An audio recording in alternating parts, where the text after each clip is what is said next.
Welcome to Greater Good Radio Hawaii, where leaders inspire leaders. Greater Good Radio Hawaii is dedicated to social entrepreneurship.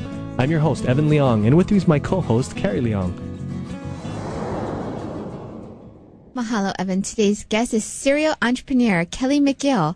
Kelly is the CEO and president of Grand Pacific Resources, CFO and partner at Tiki's Grill and Bar, co-owner of Nicky Shoe Company, and former CEO and partner at Maxletic Sports LLC. Please welcome to Greater Good Radio, Kelly McGill. Welcome to our show, Kelly. Aloha, Carrie, Evan. Thank you for having me. I failed to say in the introduction that you're also a former UH football player, correct? That is correct.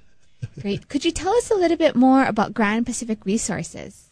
Well, Grand Pacific Resources is really was my first attempt to break into the business world after living the single life for so long, and had plenty of years of a degree under my belt, but not using it.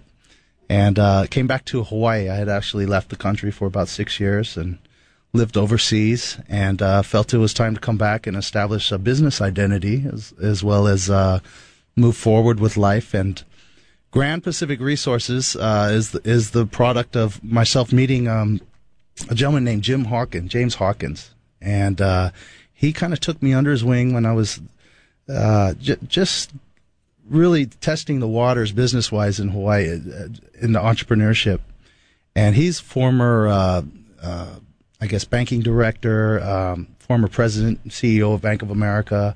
He did lots of work with Bank of Hawaii, who was retired and had become an author in his own right, published some books. And he helped me set up Grand Pacific Resources. I enjoyed the name. I always knew that whatever I did would be a networking type of business, I guess, where I would bring people together or share resources, whether it be human resources, intellectual, intangible, tangible resources. And I wanted to cover the Pacific, and which grew for me over the years to include Vietnam and Australia and Asia, and so I chose that name. But what does the company do? Well, at first, nothing. Oh. It was at first it was really just to get set up and be prepared to find. It's kind of like you're taking history and religion in the first couple of years of college before you decide your major. Well, I was trying to get the hard stuff out of the way and get set up as a corporation, and learn how to do tax deductions, and learn the scope of the business community, what types of businesses with other businesses, how it was structured, legalese, such. So anything I did choose to venture into, I would be protected.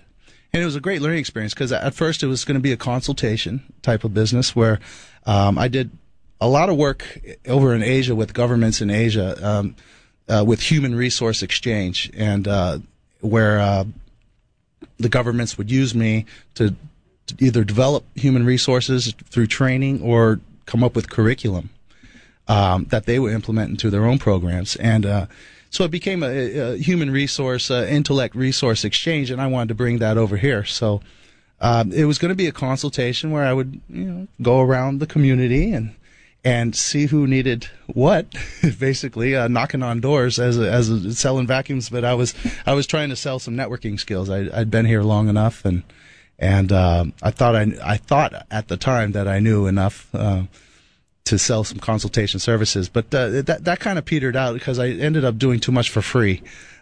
People wanted a product or a service, and so I would, out of the kindness of my heart, introduce them, and then 2 months later they're on Wall Street, and I'm going, wait, I introduced you to that guy, but it was fun, and that being in that position really opened doors into what I really wanted to get into, and which was retaining my own, bevy of network associates or, people, and using them for my own advantage and ultimately the community's advantage by opening my own businesses. You mentioned Jim Hawkins. What role did he play? You did say he took you under his wing to open up the business, but he didn't really seem to guide you as to what Grand Pacific Resources would do. Was it just him encouraging you to open a business and then you find out what your strength would be? Well, that's a good question. He was my mentor. And my family's, mantra was always be surround yourself with people smarter than you. And Jim had a business which was, at the time, fairly new as online training. It was managed distance training courses. and so most of his customers were Boeing, McDonnell Douglas, AT&T, the Ministry of Finance of Singapore, financial enterprises throughout Europe, everywhere. It was very large scale.